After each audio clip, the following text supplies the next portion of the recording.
Okay, so what do you need besides a miracle? Guns. Lots of guns.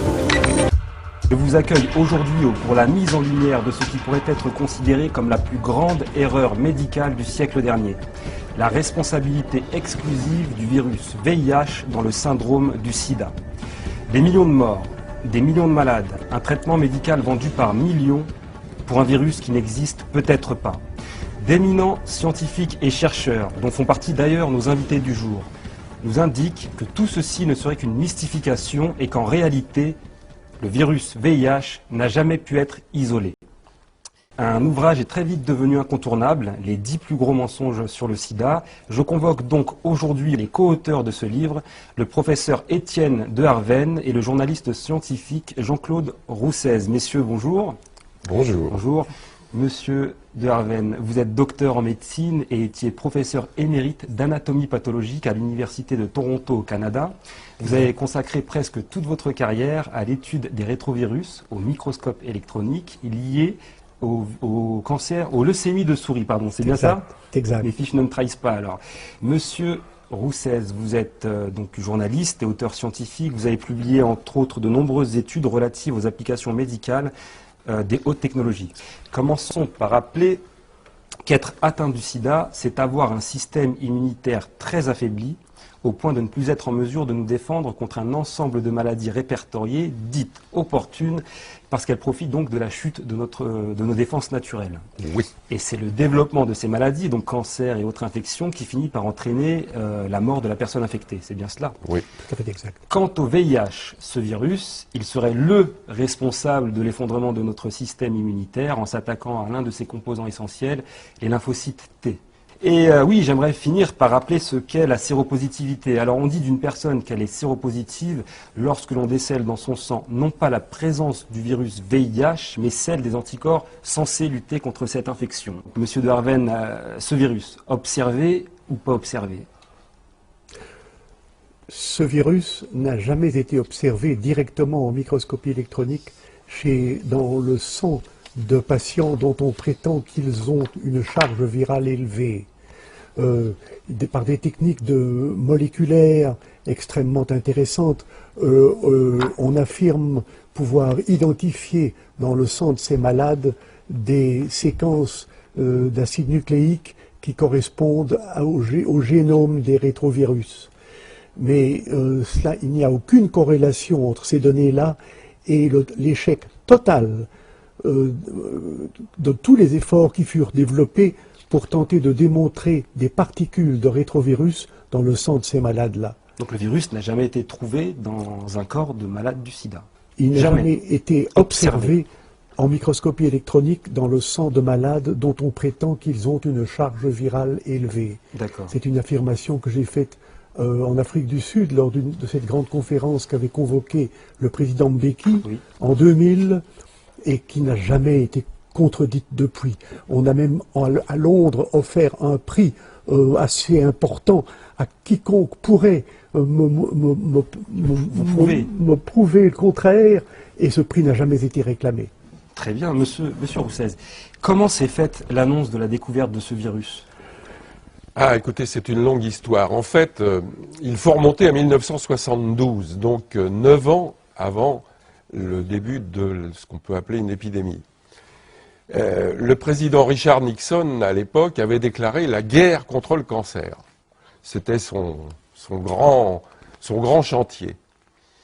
Et immédiatement, on a demandé au Congrès américain de débloquer des sommes colossales pour travailler dans la recherche contre le cancer. Mais à la condition que ces recherches soient effectuées uniquement sur les rétrovirus.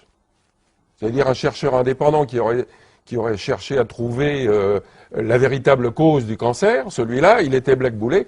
Il n'y en avait que pour les rétrovirus. Parce qu'on avait peut-être observé un lien entre ces rétrovirus et le cancer chez certaines...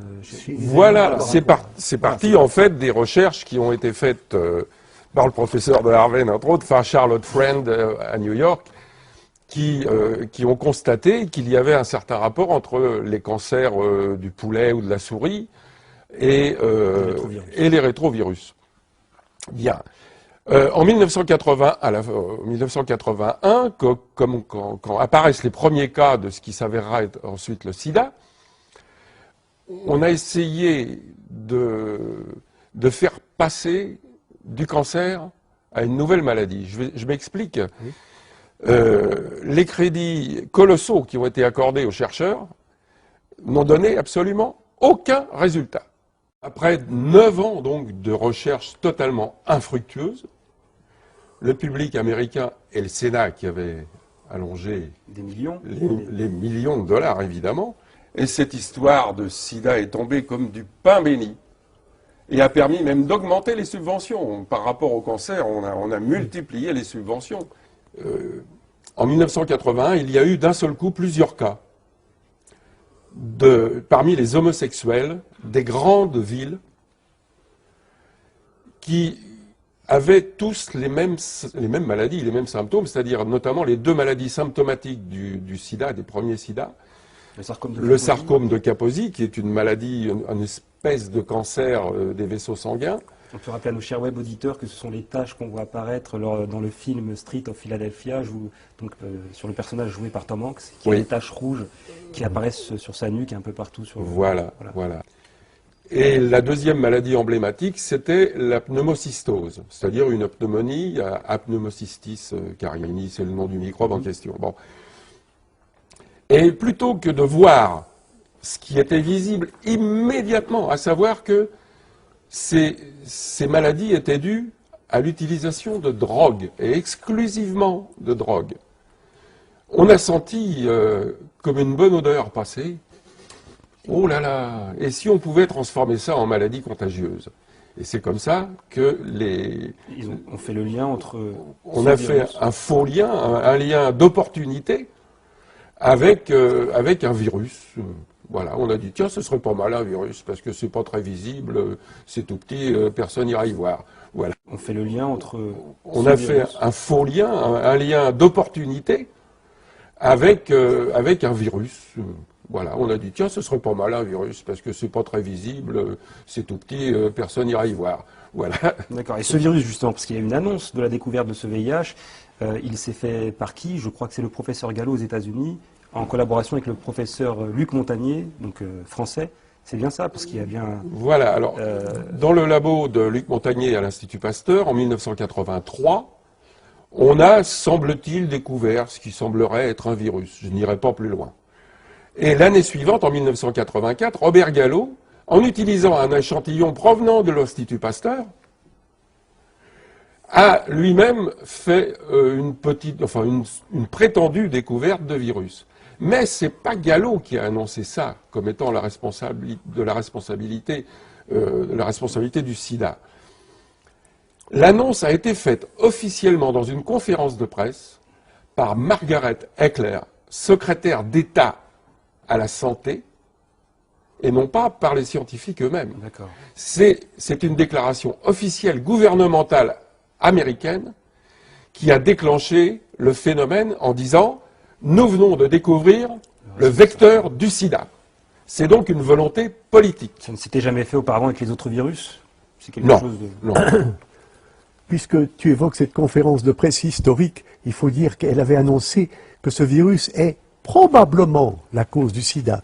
Mais le lendemain, les médias du monde entier ont oublié un seul mot, le mot probablement. Et c'est passé de la probabilité à la certitude en 24 heures. Ce qui a changé beaucoup de choses, on peut le voir aujourd'hui. Et justement, alors, puisque ce virus n'a jamais pu être isolé, quelle est la valeur du test de dépistage du sida et à quoi correspond le fait d'être séropositif ou non? Mais ce que le public croit très souvent, c'est que ce test identifie la présence d'un virus, ce qui est absolument faux. Ce test identifie uniquement la présence d'anticorps qui sont censés s'opposer à la multiplication de ce virus. Et en aucune manière, la spécificité de ces anticorps n'a pu être démontrée.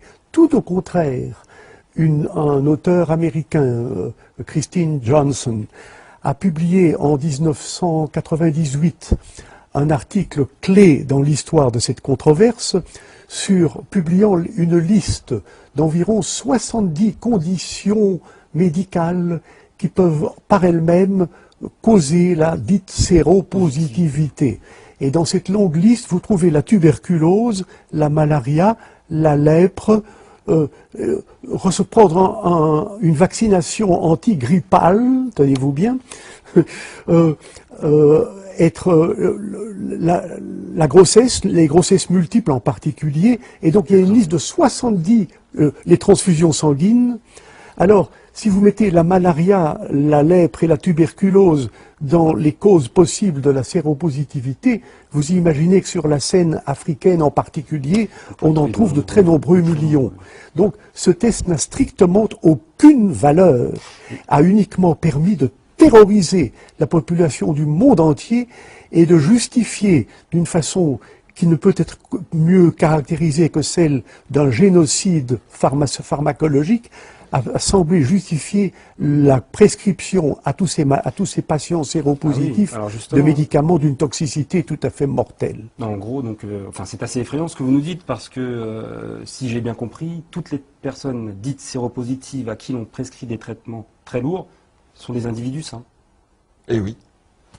Très bien. Ça Et fait oui, froid dans parce le dos. que dans cette histoire de sida, il y a eu deux phases. La première phase avec des vrais malades, c'est-à-dire des gens qui étaient atteints d'immunodépression. Il y a des gens immunodéprimés qui n'ont plus de système immunitaire, ceux-là, on les soigne. Bon. Mais le plus honteux dans cette histoire de sida, c'est le fait d'avoir justement inventé ces tests de séropositivité qui ont permis de classer parmi les malades des gens qui sont parfaitement sains. Et là a commencé le gros génocide.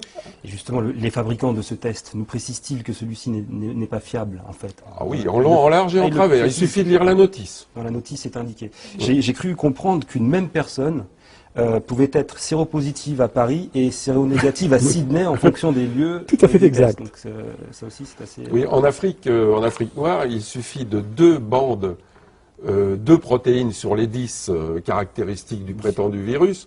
Il suffit d'avoir 2 bandes positives pour être classé comme séropositif. D'accord.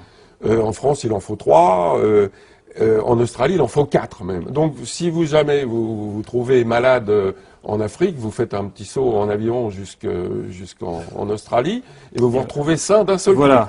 Et ce test n'est pas applicable en Grande-Bretagne. Il est considéré comme tout à fait non significatif. Alors justement, par rapport au traitement, donc le seul qui a existé dès le départ, c'est l'AZT, c'est bien ça? Voilà. C'est un antirétroviral. L'AZT est un médicament qui avait été étudié dans le cadre de la lutte contre le cancer. Et puis, il s'est avéré que, comme on a l'habitude de faire des tests sur les souris, que toutes les souris crevaient. D'accord. Bon, donc on a absolument refusé, et catégoriquement refusé, que ce médicament soit mis sur le marché. Il est resté donc dans les placards. Jusqu'au jour où, la pression montant, les gens réclamant à grands efforts de panneaux, on veut un traitement, on veut un traitement, on a ressorti ça du placard en disant, ben, ça fera l'affaire. Et on a ressorti l'AZT. Alors comment ce poison a-t-il pu obtenir une autorisation de mise sur marché, justement? En quelques semaines. On n'a jamais eu une approbation de mise sur le marché d'un médicament aux États-Unis avec une précipitation pareille. C'est absolument scandaleux. Ça supporte bien tout ce que tu viens de raconter, mais le cas des hémophiles séropositifs est extrêmement caractéristique. Oui. La mortalité des hémophiles séropositifs a été étudiée dans le Royaume-Uni, en particulier entre 1980 et 1992. Dans toutes les années initiales, jusqu'en 86-87, ce taux de mortalité des hémophiles séropositifs était extrêmement stable. En 87, on a commencé à les traiter avec des hautes doses d'AZT, et la mortalité est montée en flèche. La courbe va comme ça. 87. Il n'y a pas de preuve plus frappante de l'extrême toxicité de ce médicament et du fait que les hémophiles ne mourraient jamais du VIH, mais sont très souvent morts de l'intoxication par cette drogue extrêmement dangereuse. Alors justement, au sujet de ces traitements, j'aimerais que l'on regarde ensemble cette vidéo de l'interview du prix Nobel co-découvreur du VIH, Monsieur Luc Montagnier.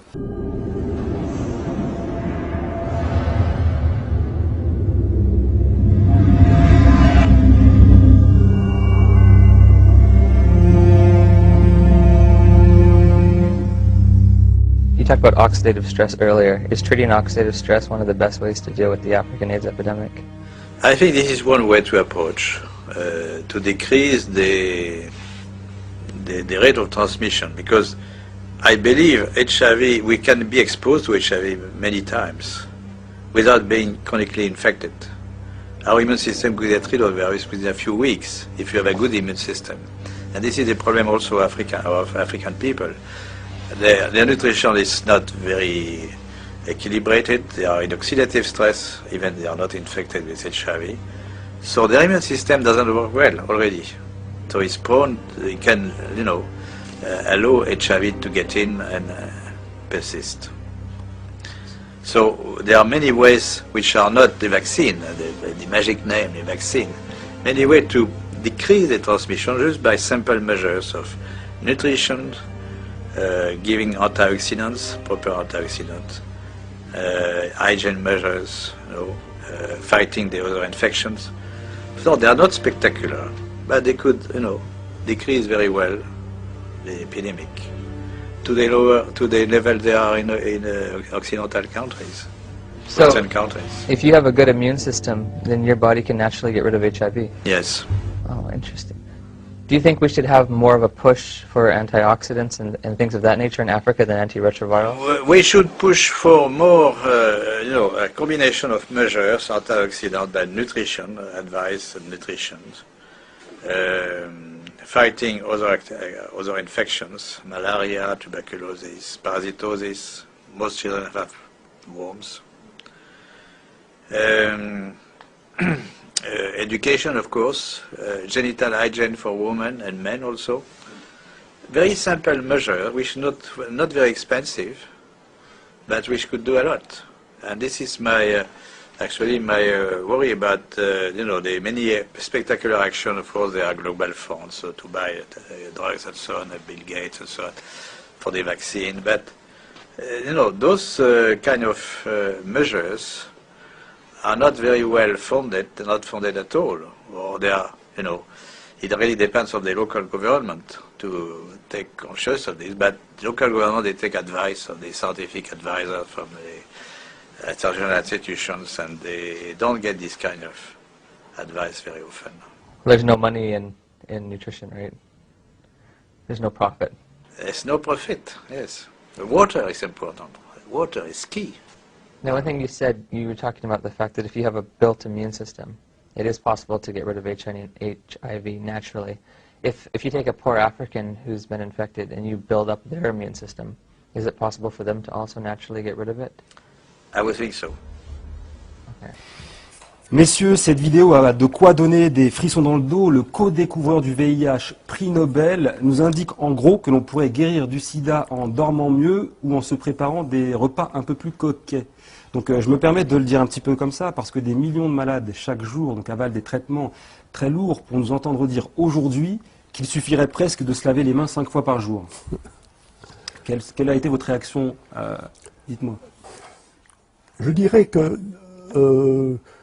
le professeur Montagnier avait déjà très souvent, secoué l'opinion par des affirmations qui étaient surprenantes. Par exemple, l'existence de cofacteurs. Il dit oui, le VIH c'est peut-être important, mais il y avait aussi des cofacteurs. Et il n'a cessé de parler de cela. En 2003, nous avions une très grande conférence au Parlement européen à Bruxelles, à laquelle il participait, et moi aussi.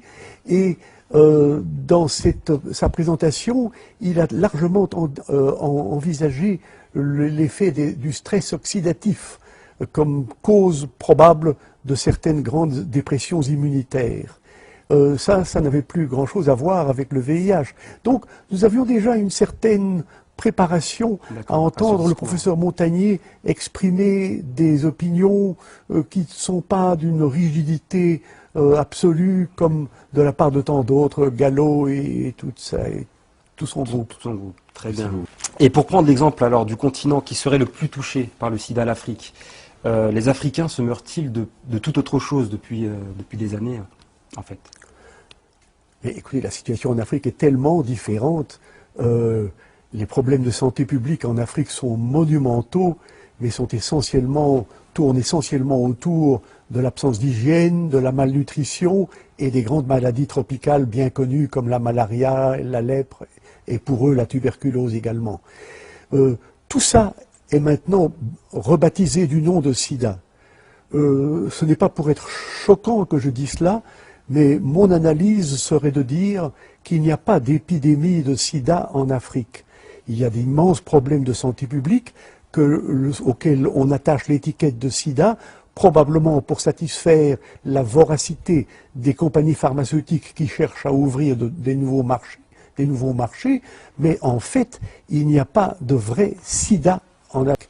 Je sais que c'est extrêmement choquant d'entendre cela, mais ça tourne essentiellement autour des problèmes d'hygiène publique, de malnutrition et des grandes maladies tropicales bien connues. Et au sujet de l'Europe, des études ont prouvé que des couples sérodiscordants, donc dont l'un serait séropositif ou non, ne se transmettaient pas le virus sur des périodes de 7, 8, 10 ans, si j'ai bien compris. Et d'autres études montrent que parmi les prostituées, seules celles qui se droguent sont touchées, et que dans la communauté homosexuelle sont touchés ceux qui mènent une vie décadente et qui se droguent eux aussi. Oui. Aurait-on affaire à un virus sexiste, homophobe, raciste ou... C'est une des raisons qui font que c'est impossible. On dirait que le virus s'attaque de préférence aux hommes en Occident et à égalité quasiment femmes-hommes en Afrique. Bon, c'est jamais qu'un virus. Rappelons-le, le virus n'est pas un matériel vivant. Ça, c'est très important. C'est pas une bactérie. Un virus, c'est un assemblage de protéines et c'est tout. Inerte. Inerte. Avec un bout d'ADN, c'est incapable de se défendre tout seul. Hein? Donc, oui, vous voulez dire que de là à choisir en fonction des continents, hommes ou femmes... C'est impossible. Ça lui attribue une intelligence qu'il est loin de pouvoir avoir. Hein? Bon. Alors donc, il y a ce problème donc de parité homme-femme qui n'existe pas en Occident et qui existerait en Afrique. Quant aux expériences, aux statistiques qui ont été faites d'après de nombreuses études sur les prostituées, il est tout à fait exact que quasiment aucune prostituée n'est séropositive, excepté celle qui s'adonne à la drogue, à des drogues dures, s'entend. Voilà. Il est bien évident que la prétendue contagiosité du sida est totalement incompatible et par les rapports sexuels est totalement incompatible avec le fait que les prostituées n'ont pas de sida. Et ce fait refuse d'être reconnu par toute l'orthodoxie du sida.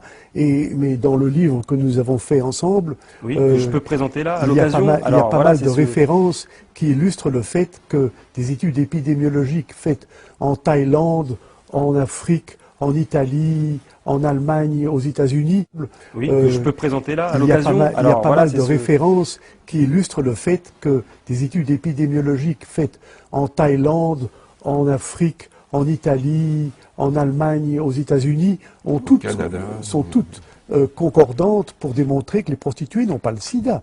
Alors si c'était une maladie infectieuse, il est évident qu'elles en seraient les principales victimes. Et là vous précisez que de nombreuses études l'ont prouvé. Cela ne veut surtout pas dire, et j'en profite peut-être pour souligner un point très important. Les dissidents dont nous sommes sont totalement en soutien de toutes les campagnes de santé publique recommandant l'usage du préservatif dans la lutte contre les maladies réellement sexuellement transmissibles. C'est-à-dire, ça ne concerne pas le sida. Mais il est évident que nous nous abstenons totalement d'émettre la moindre remarque négative sur ces recommandations de santé publique qui portent sur les maladies donc réellement sexuellement transmissibles et qui est, au point de vue santé publique, une recommandation extrêmement importante. D'ailleurs, pour prouver l'inexistence de ce virus, un homme, le docteur Wilner, en direct sur une chaîne espagnole, s'est inoculé du sang d'un hémophile sidéen. Que vous inspire cet acte? J'ose pas vous demander si vous seriez capable de le faire, enfin si vous le feriez vous-même, mais...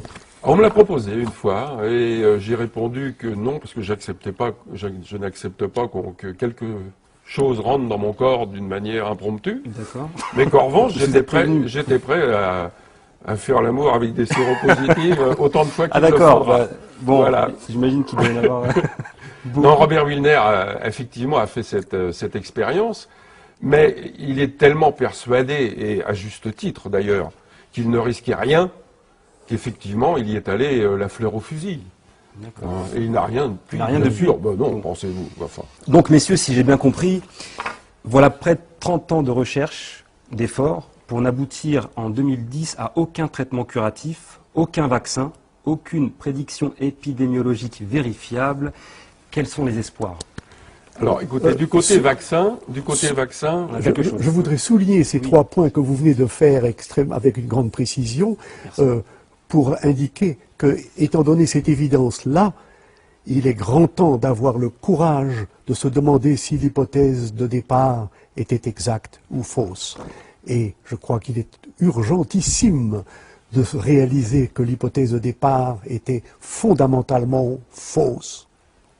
Très bien. Vous n'êtes pas les seuls à le dire. Je crois que vous êtes président d'un groupe international. J'ai été non président jusqu'en 2008. Mon terme était de 3 ans. D'accord. J'ai été président entre 2005 et 2008 du groupe Rethinking AIDS, qui est essentiellement basé en Californie. Très bien. Qui regroupe de nombreux Et scientifiques. Ouais. tous ceux qui sont intéressés par le programme d'aujourd'hui et qui connaissent bien l'anglais devraient ne pas manquer d'ouvrir sur Internet le site de ce groupe dont j'ai été président. Et ce site est donc www.rethinkingaids.com.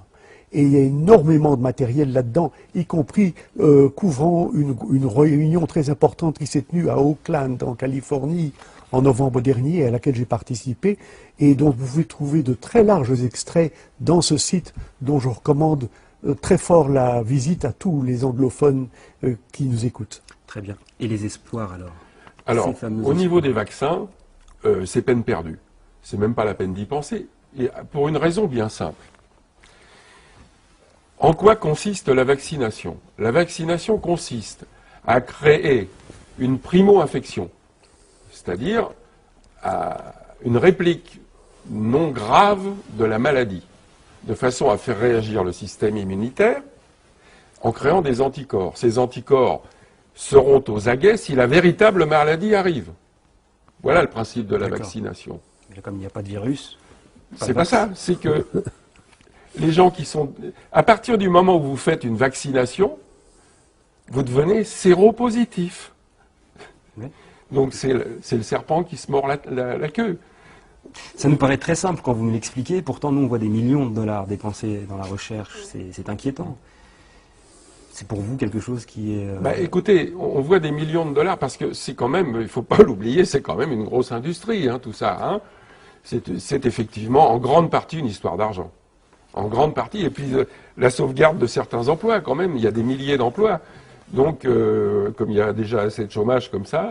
Justement, je crois que c'est le professeur Gallo donc, qui a lancé le test. C'est lui qui l'a créé, ce test? Ah, le jour même Le jour même, il de a... l'annonce par Margaret Eclair et Gallo de la découverte du prétendu virus, le soir même, il a déposé le brevet. Il est devenu Oui, archi-milliardaire grâce à ça, il ne faut pas l'oublier. D'accord, Hein. très bien.